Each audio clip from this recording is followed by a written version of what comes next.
What do I do when I'm broken? When I'm broken, I relish it. That's what I'm gonna do. I'm gonna use it.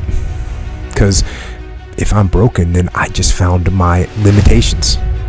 And until I know what my limitations are, how can I push them? How can I get better? But once I see it, once I feel it, once I see where I was broken, then I can attack that weakness. I can fill in that gap. I can reinforce that breach. If you break, it means it's time to fortify your will to make it stronger. There's all kinds of different ways to break. You can break physically, you can break mentally, you can break your heart, you can break your spirit, and none of those are fun, and all of those are gonna leave a mark. But the mark that they leave can be the mark of victory or it can be the mark of defeat. Because every time you break, and in every way that you break, while it's a chance, it's definitely a chance for you to give up and for you to just to fall apart. But there's also opportunity.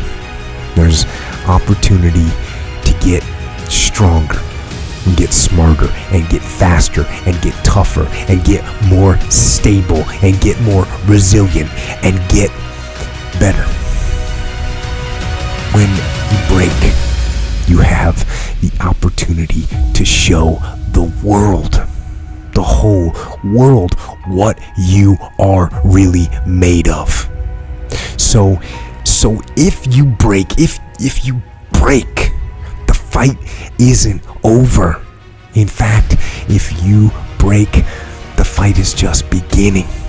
And as you crawl up and out of that dismal and wretched place, and you're covered in blood and sweat and dirt and filth as you rise above what you were, and as you take the form of who you are supposed to be, you will see that in the very act of standing up, in the very act of fighting on, you will become and you will remain unbroken.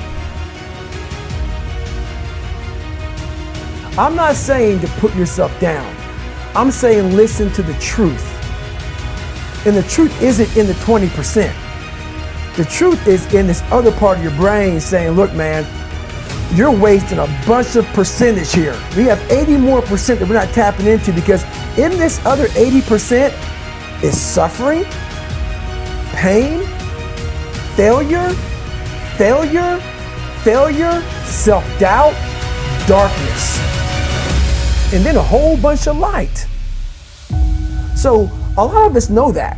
I can get over here, but over here, man, this is much better, because I gotta go through this journey that is not fun.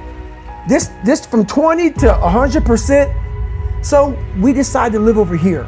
So everybody goes, how do you do that? You know exactly how to do that. You know exactly, it's not a magic trick. There's nothing I talk about in that book that's a magic trick. It's all back down to a very primitive mindset of we just have to do. It's like breathing. Breathing becomes normal. Like we don't even know that we're doing it. That's how you have to live your life. When that alarm clock goes off at 4 or 5 in the morning, your mind says no. You just say, this is what we do. It's what we do now. Because to get to where you want to go, the amount of pain involved, I'm not saying physical, I'm not saying you got to break yourself off.